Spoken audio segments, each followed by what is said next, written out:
So one of the biggest things that Stony and I focus on is we believe that student voice is so important. You've got to give children choice in learning, and doing that, you'll empower them, inspire them to create even more. As you get to know Minecraft, there's several different pieces to look at as why you think it's important to bring into your learning environment. 1, you have students engaged. 2, there's collaboration. 3, they're able to be creative and explore. And 4, it's student-centered outcomes. In terms of student engagement, you have to be able to meet them at the level with something that they're interested in. Think about the number of times, I don't know if this happened to you, but it's happened to me. I've had teachers come into the library and they tell me, why did I let that child check out that book? It's above their reading level. And my response is, well, they can read a book at their reading level and not be interested in it, and they won't take anything away from it. Whereas if they have something that's above their reading level and they're interested in, they'll start to read higher. They'll start to pick up vocabulary. So student engagement is so important. 2, in the real world, think about how you get things done. You can do a lot on your own, but as you start to collaborate as a team, you can get more done. You learn how to work, articulate, and communicate with others. That's so important to teach our children these skills. Oops. Creative exploration. I believe that we should all have a chance to be able to do things that we like, to explore, and to learn how to create.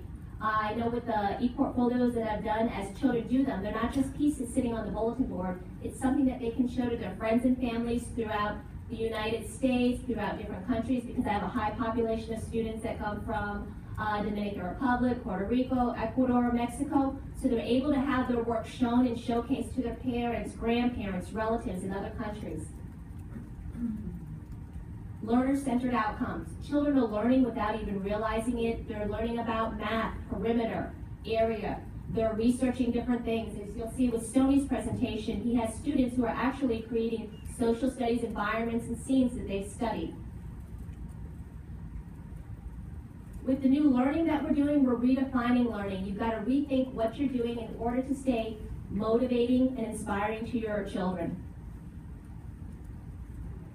In Minecraft, this is a basic block that you're able to build with. They have different types. They have a glass, opaque, transparent, glowstone, and blocks don't necessarily understand the rules of gravity. They can float and be all over the place. You use the blocks to create different worlds, and the worlds are your starting points. They can be replicas of real places with terrain, or you can make them totally different and you chunk them together in order to build.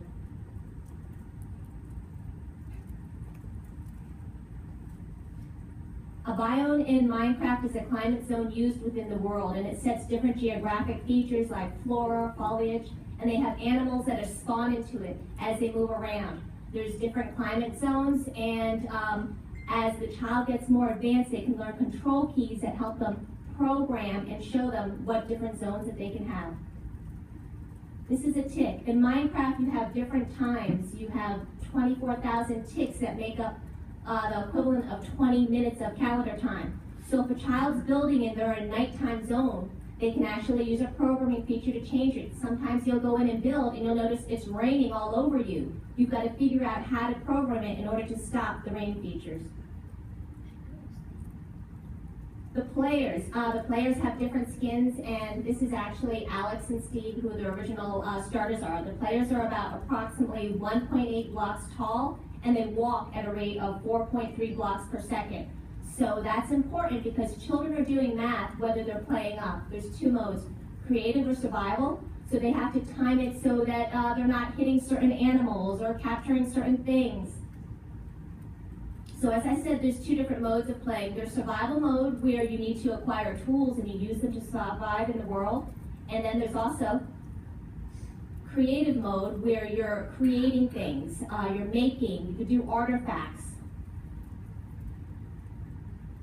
Griefing. Griefing and griefers are part of Minecraft, and there'll always be players and students who are excited about going against the grain.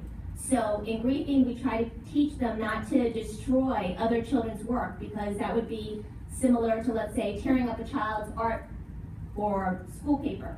So as educators, we find it, we need to teach them the responsibility to engage them and give them leadership opportunities to empower them. in a way that they can collaborate. So we talk about how not to be destructive of other people's work. In Minecraft, know that you have many resources available to you to help you. You have full tutorials that are online through Minecraft education version, and you also have refresher courses.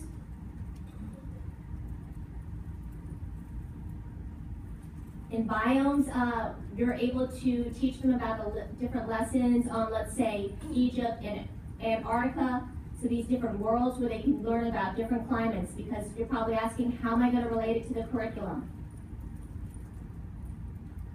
In the different worlds, there's starter and hub activities, and there's different levels that you can do. Then there's many learning activities that you can connect with it through the sites. There's lesson plans already available, so you don't have to make lesson plans for this.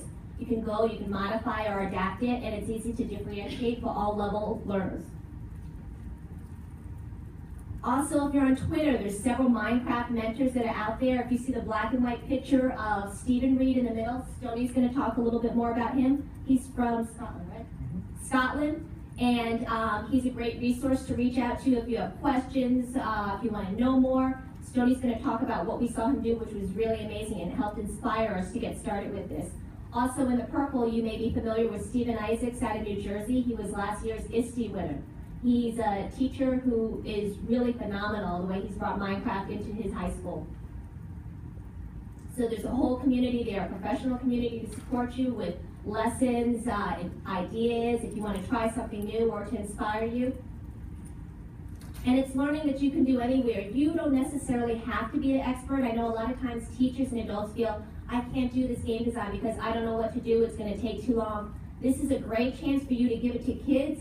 They take it, and as Stoney will show you, they turn it around and they become the experts, and they develop confidence, articulation, and skills so that they're able to present to large audiences even on what they're doing. If you take a look at the red letters in RSU, so that's something called Redstone, and as a child gets better and better at Minecraft, they're able to find and keep this redstone. And the redstone, when they create, it's a gift in Minecraft, that they're able to light past. It's like an electrical circuit. It's really amazing if you ever see the redstone. So Minecraft education has several features.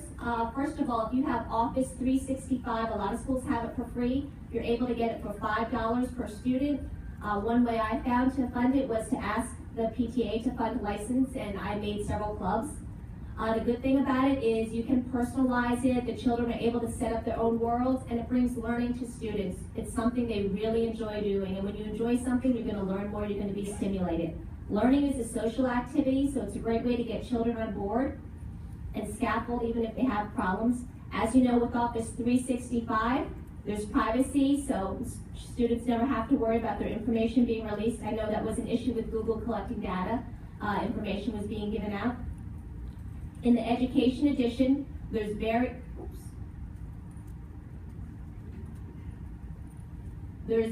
different kinds of skins, more so than the regular edition. So children are able to differentiate and find somebody that looks most like them that they can identify with.